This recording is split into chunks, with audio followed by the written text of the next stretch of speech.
অতি বিপ্লবী চেতনা দিয়ে সমাজে অস্থিরতা তৈরি ও হঠকারিতা করা যাবে না, মন্তব্য মির্জা ফখরুলের। ধৈর্য ধরার আহ্বান। বিগত নির্বাচনগুলোয় শপথ ভেঙেছে ইসি, অপরাধের প্রমাণ পেলে বিচারের সুপারিশ করা হয়েছে, জানালেন ডক্টর বদিউল। যুক্তরাষ্ট্রে জন্ম নিলেই মার্কিন নাগরিকত্ব নয়, জানালেন ট্রাম্প। দায়িত্ব নিয়ে অভিবাসন বিরোধী কঠোর পদক্ষেপ। দেখছিলেন ক্রাউন সিমেন্ট সংবাদ শিরোনাম।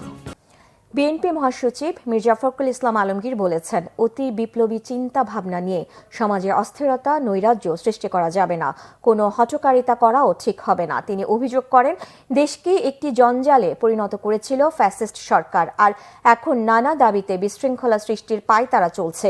রিপোর্ট করছেন সিকান্দার রেমান।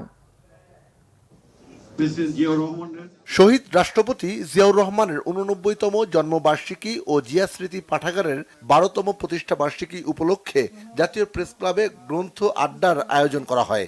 এতে বিএনপি মহাসচিব মির্জা ফখরুল ইসলাম আলমগীর বলেন, সমাজ যেভাবে চায় রাজনীতিবিদ সেভাবে তৈরি হয়। দীর্ঘদিন সংগ্রাম করে সফলতা অর্জনের পর যে অস্থিরতা চলছে তা থেকে বেরিয়ে আসতে হবে। হঠকারিতা করা যাবে না।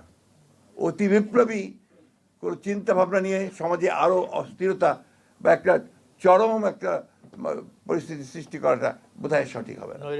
নৈরাজ্য সৃষ্টি করাটা বোধহয় ঠিক হবে না। এই কথাটা আমাদের মাথায় রাখতে হবে।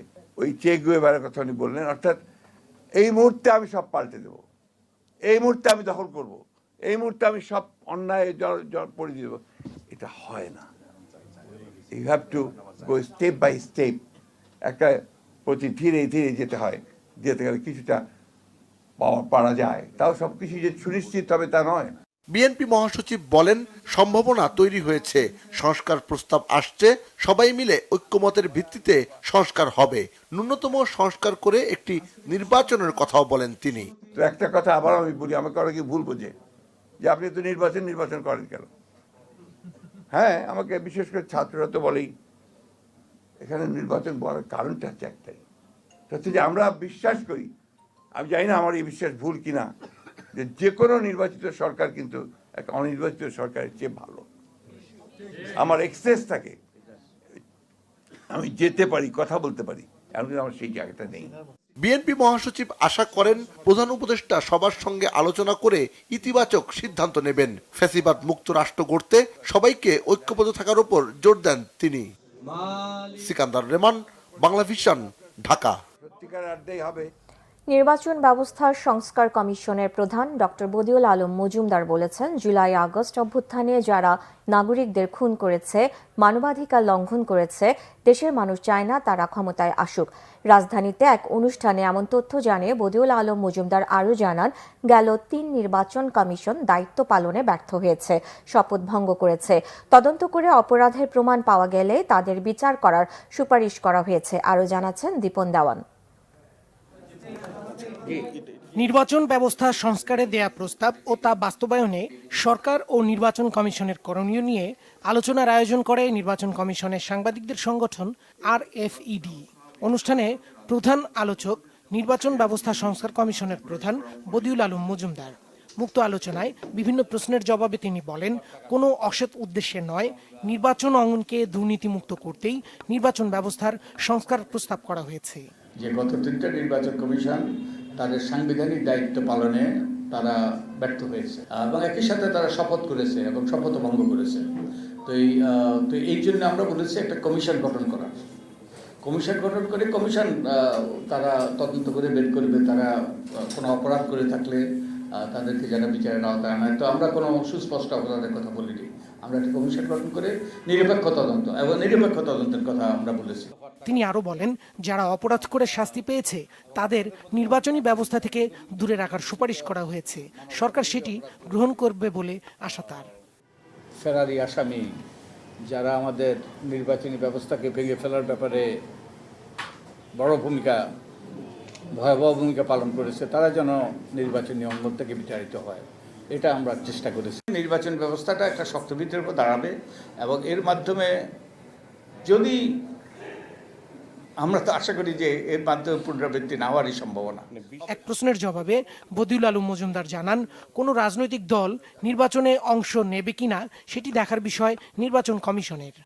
প্রায় 2000 ব্যক্তি খুন হয়েছে এবং যারা গুম হয়েছে, যারা বিভিন্নভাবে গুরুতর মানবাধিকার লঙ্ঘন করেছে,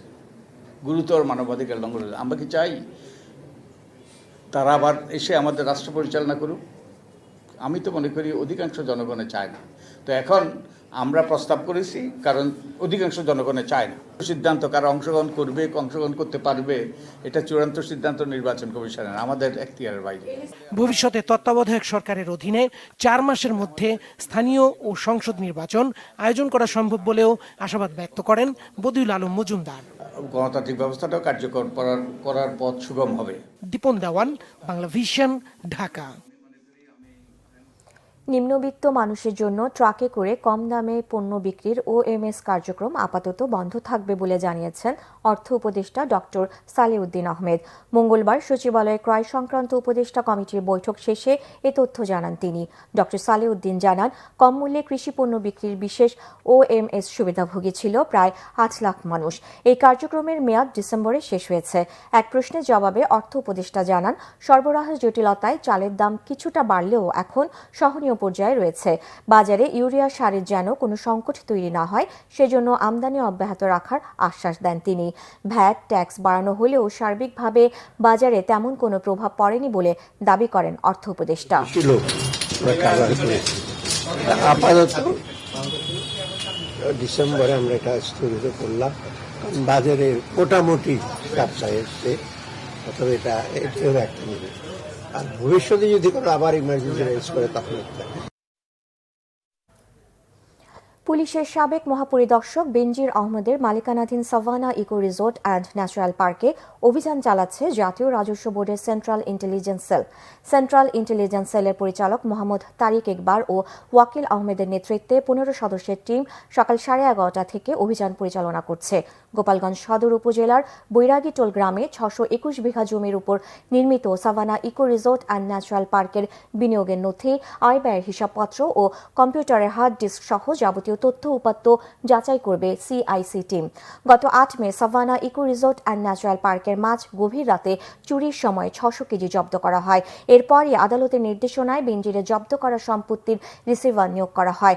আদালতের নির্দেশনায় গত 13 জুন থেকে পার্কটি রক্ষণাবেক্ষণ ও ব্যবস্থাপনা কার্যক্রম সার্বিক তদারকি করছেন জেলা প্রশাসক ও গোপালগঞ্জ দুদকের 6 সদস্যের তদারকি কমিটি। সচিবালয়ে ব্রিফিং করছেন আইন উপদেষ্টা ডক্টর আসিফ নজরুল। সেখানে আছেন আমাদের বিশেষ প্রতিনিধি মুহিবুল্লাহ মুহিব। আমরা এখন সরাসরি কথা বলবো তার সাথে। মুহিব, আইন উপদেষ্টা কি কি বিষয়ে কথা বলছেন আমাদের বিস্তারিত জানাবেন।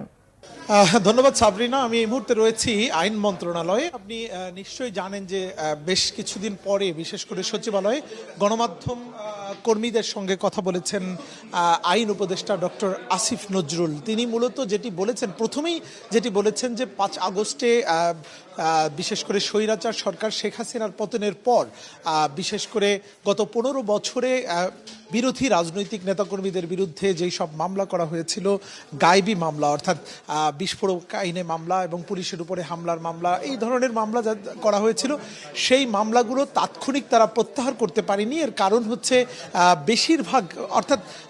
বেশিরভাগ বিশেষ করে আদালতের যে পাবলিক প্রসিকিউটর যারা ছিলেন তারা মূলত 5 আগস্টের পর পালিয়ে গেছেন। যেহেতু এই মামলাগুলো আইনি প্রক্রিয়ায় পাবলিক প্রসিকিউটরদের মাধ্যমে এই মামলাগুলো প্রত্যাহার করাটা আইনত বিধান, সে কারণেই কিন্তু দীর্ঘদিন লেগে গেছে এই সিদ্ধান্তে আসতে। এবং তারপরে যেহেতু এই পাবলিক প্রসিকিউটরদেরকে নিয়োগ দেওয়া হয়েছে, এরপরেই মূলত এই গায়েবী মামলাগুলো বিশেষ করে এগুলি চিহ্নিত করার উদ্যোগ নিয়েছিল সরকার। এবং ইতিমধ্যে 25টি জেলায় এরকম 2500 মামলা চিহ্নিত করা হয়েছে, যেই মামলাগুলো গায়েবী মামলা হিসাবেই কিন্তু চিহ্নিত হয়েছে। এবং সেই মামলাগুলো আগামী 1 সপ্তাহের মধ্যে সেটি নিষ্পত্তি বা অব্যাহতি দেওয়া হবে সেই মামলাগুলো প্রত্যাহার করে নেবে সরকার। এবং একই সঙ্গে সারা দেশে আপনি নিশ্চয়ই জানেন যে বিএনপির পক্ষ থেকে একটি মামলার তালিকা করা হয়েছে, সেখানে প্রায় 1,39,000 মামলার তালিকা রয়েছে, গায়েবী মামলার।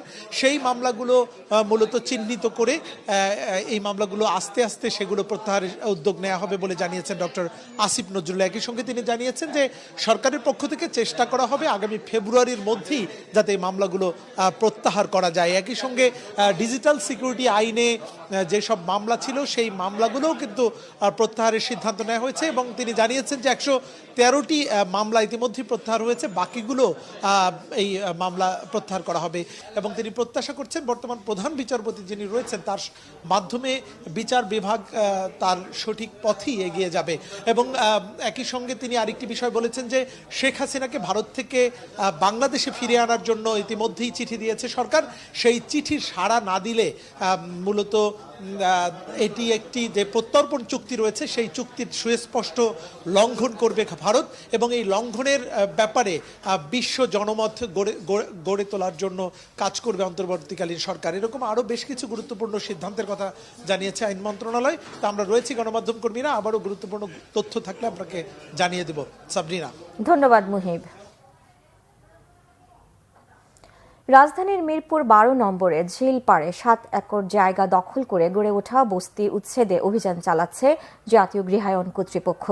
ঢাকার সাংবাদিক সমিতিকে জায়গা বুঝিয়ে দিতে এ অভিযান চলছে। মঙ্গলবার সকালে ঝিলপাড় বস্তি উচ্ছেদে আসে জাতীয় গৃহায়ন কর্তৃপক্ষের ভ্রাম্যমাণ আদালত ও পুলিশ সদস্যরা। প্রথমে বস্তির দক্ষিণ ভাগে শুরু হয় উচ্ছেদ অভিযান। এ সময় পুলিশের সাথে বস্তিবাসী ধাওয়া পাল্টা ধাওয়ার ঘটনাও ঘটে। 7 একর জায়গা গড়ে ওঠা বস্তিটিতে বসবাস করেন 20,000-এর বেশি মানুষ। তারা আগাম নোটিশ ছাড়াই উচ্ছেদের অভিযোগ করলেও পুলিশ জানিয়েছে নোটিশ দেওয়ার পরই উচ্ছেদ অভিযান চালানো হয়েছে। 2006 সালে ঢাকা সাংবাদিক সমবায় সমিতিকে ঝিলপাড়ে 7 একর জমি বরাদ্দ দেয় জাতীয় গৃহায়ন কর্তৃপক্ষ। এর 3 বছর পর বেদখল হয়ে যায় জমিটি। সমিতির সভাপতি সদরুল হাসান জানান, সাবেক সংসদ সদস্য ইলিয়াস মোল্লার লোকজন জায়গাটা দখল করে রেখেছিল। যতবার ভাঙা হয়েছে ততবারই তিনি আবার দখল করে নিয়েছেন। যুক্তরাষ্ট্রের 47তম প্রেসিডেন্ট হিসেবে দায়িত্ব গ্রহণের পর প্রথম দিনই ডোনাল্ড ট্রাম্পের অভিবাসন বিরোধী কঠোর পদক্ষেপে দেশটিতে শরণার্থী হিসেবে থাকার অনুমতি বাতিল হয়ে গেছে অনেকের। দায়িত্ব নেয়ার পর অভিবাসন ঠেকাতে একের পর এক নির্বাহী আদেশে স্বাক্ষর করেন যুক্তরাষ্ট্রের নবনির্বাচিত প্রেসিডেন্ট ডোনাল্ড ট্রাম্প। প্রথম ভাষণেই ট্রাম্প জানান, এখন থেকে কেবলমাত্র যুক্তরাষ্ট্রে জন্মগ্রহণ করলেই মার্কিন নাগরিকত্ব পাওয়া যাবে না, তবে আইনিভাবে নাগরিকত্ব গ্রহণে সকলকে স্বাগত জানান তিনি। এছাড়াও ট্রাম্প জানান, মেক্সিকো থেকে মাদক পাচার রোধে সীমান্ত সিল করার নির্দেশ দেবেন প্রতিরক্ষা বিভাগকে। গদিতে বসেই সিবিপি অ্যাপ বন্ধ করে হাজার হাজার অভিবাসন প্রত্যাশীর অনুরোধ বাতিল করে দেন ট্রাম্প। এর আগে ওয়াশিংটনের ক্যাপিটল ওয়ান অ্যারেনায় এক অনুষ্ঠানে ট্রাম্প বিগত বাইডেন প্রশাসনের প্রায় 80টি নির্বাহী আদেশ আনুষ্ঠানিকভাবে বাতিল করেন, যেগুলোকে তিনি চরমপন্থী হিসেবে আখ্যায়িত করেন। এদিকে ইসরায়েলি হামাসের যুদ্ধবিরতিকে এই বক্তব্যের মাধ্যমে সমর্থন জানান তিনি। এছাড়াও ইউক্রেন রাশিয়া যুদ্ধ থামাতে ইউক্রেনের প্রেসিডেন্ট জেলেনস্কির সঙ্গে চুক্তিতে যেতে চান ট্রাম্প। যুক্তরাষ্ট্রে এবার স্বর্ণযুগ আসতে চলেছে বলে বক্তব্যে উল্লেখ করেন দ্বিতীয়বারের এই মার্কিন প্রেসিডেন্ট। এই ছিল এখনকার মতো। পরের সংবাদ সন্ধ্যা 6টায়। এর আগে বিকেল 5টায় রয়েছে নিউজ টপ 10 দেখার আমন্ত্রণ রইল। এছাড়া বাংলা ভিশন সংবাদ ও সংবাদ সংশ্লিষ্ট অনুষ্ঠান দেখতে ভিজিট করুন www.vbnews24.com ও facebook.com/banglavisionnews এবং সাবস্ক্রাইব করুন youtube.com/banglavisionnews। ধন্যবাদ।